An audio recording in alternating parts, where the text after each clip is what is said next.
Good evening. Tonight, we're looking at an issue that touches every corner of our country: guns. The debate over firearms is as old as America itself, rooted in the Second Amendment of our Constitution. But as our nation changes, so do the laws that govern who can own a gun and how they can carry it. For millions of Americans, these laws are not just words on a page. They shape a sense of safety, personal freedom, daily life.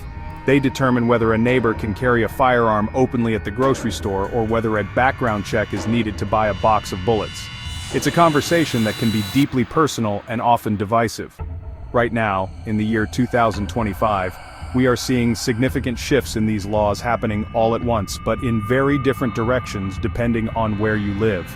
Some states are moving to expand gun rights.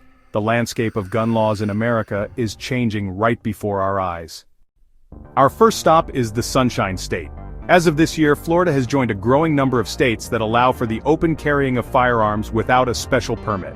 This is a significant change for one of the nation's most populous states. Before this law was passed, Floridians generally needed a concealed weapons permit to carry a handgun, and it had to be hidden from public view. Now any adult who can legally own a gun is allowed to carry it openly in most public places.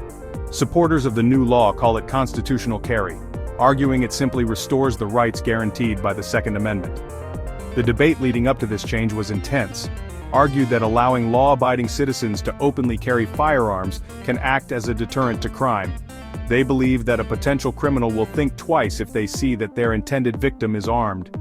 Governor Ron DeSantis, who signed the bill into law, stated that it empowers Floridians to protect themselves and their families. Many gun owners across the state have celebrated the move as a victory for personal freedom, feeling they no longer have to worry about their firearm accidentally becoming visible and breaking the law. However, the new law has also sparked widespread concern. Opponents, including many law enforcement groups and gun safety advocates, have warned that it could lead to more dangerous situations. They worry that the sight of more guns in public spaces, like parks, could create a climate of fear and intimidation. Now we turn our attention to the West Coast, where California is taking a very different path. While Florida is expanding gun access, California continues to tighten its regulations. A new law that took full effect this year requires a point-of-sale background check for every single purchase of ammunition. Close-up of a customer's ID being scanned at a gun store counter next to boxes of ammunition. This means whether buying a single box of shotgun shells for sport or hundreds of rounds for a handgun, they must first pass an instant background check at the register. It's a system similar to the one that has long been in place for buying the firearms themselves. The goal, supporters say, is to keep ammunition out of the hands of people legally prohibited from owning firearms. Convicted felons, individuals with a history of domestic violence, those with certain mental health conditions.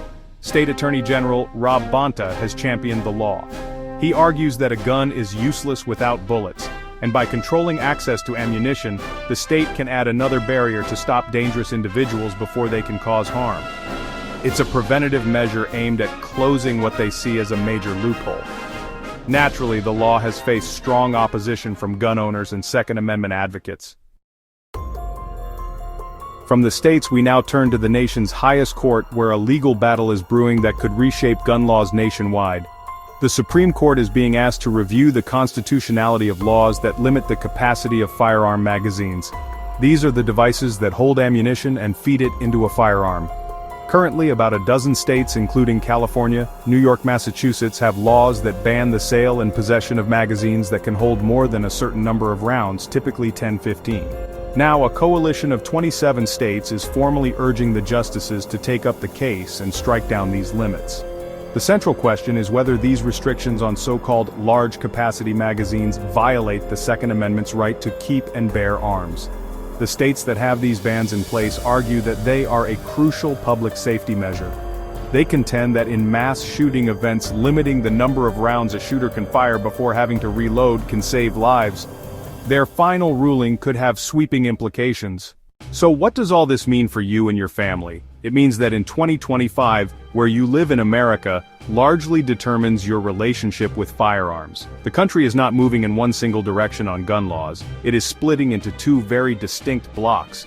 On one side, you have states like Florida, Texas, Georgia. These states are actively removing barriers to ownership and carry emphasizing the right to self-defense. On the other side, you have states like California, New York, Illinois.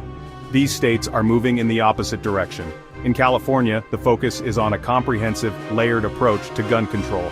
This creates a nation of two different realities where rights and responsibilities can change with a short drive across a state border. This growing divergence presents real challenges. Ultimately, these changes reflect deep and persistent divisions in American society. For now, the result is a nation pulling in two different directions with no clear consensus in sight.